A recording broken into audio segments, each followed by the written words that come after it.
राधे राधे, जय श्रीमन नारायण। आइए आज हम सभी चंद्र ग्रहण के बारे में कुछ चर्चा करते हैं। तो 7 सितंबर को चंद्र ग्रहण होगा और ग्रहण लगेगा रात्रि को 9:58 पर ग्रहण प्रारंभ हो रहा है और मोक्ष समाप्ति होगी रात को 1:26 पर। अब ध्यान देने योग्य ये बात है कि जो ग्रहण है वो केवल भारत में हो रहा है और भारत में हो रहा है तो इसका प्रभाव हमारे ऊपर भी पड़ेगा, हमारे जीवन पर भी पड़ेगा।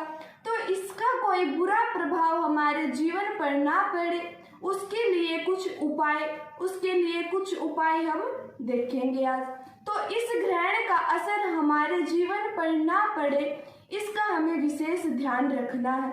ग्रहण जब भी लगने वाला हो उससे पहले सूतक लग जाती है, ग्रहण लगने से पहले सूतक लग जाती है और जो ग्रहण का जो सूतक लगेगा वो 12:19 पर प्रारंभ होगा और ग्रहण तो रात में लगना ही है लेकिन सूतक 12:19 से ही प्रारंभ हो जाएगा और रात्रि में 1:26 पर वो समाप्त हो जाएगा।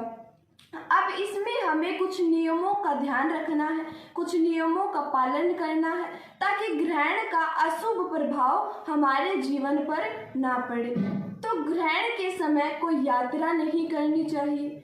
उस समय जो सूर्य की किरणें पड़ती हैं वो नकारात्मक प्रभाव हमारे जीवन पर पड़ सकता है। उस समय नाखून मत काटिए, उस समय आप बाल भी ना काटें और अपने घर में गंगा जल का छिड़कावा कीजिए और उसके बाद भगवान की पूजा कीजिए, उन्हें भोग लगाइए, स्नान कराइए और दान कीजिए। अब आप सोचें कि रात को हम 2 बजे दान कहाँ से करें, तो इसलिए हमें क्या करना होगा, हमें उनके लिए दान निकाल कर रख देना है और सुबह होते ही सुबह के समय हमें वो दान कर देना है। ग्रहण काल में दान करना बहुत आवश्यक है। ग्रहण काल में किया जाने वाला जाप, ग्रहण काल में किया जाने वाला भजन, अनुष्ठान, सुमिरन आपको रोज आप जितना भी जाप करते हो उससे अनंत गुना आपको वो फल देता है। इसलिए हमें जाप करना चाहिए, अनुष्ठान करना चाहिए और यदि किसी ने गुरु मंत्र ले रखा है तो वो तो बहुत अच्छी बात है।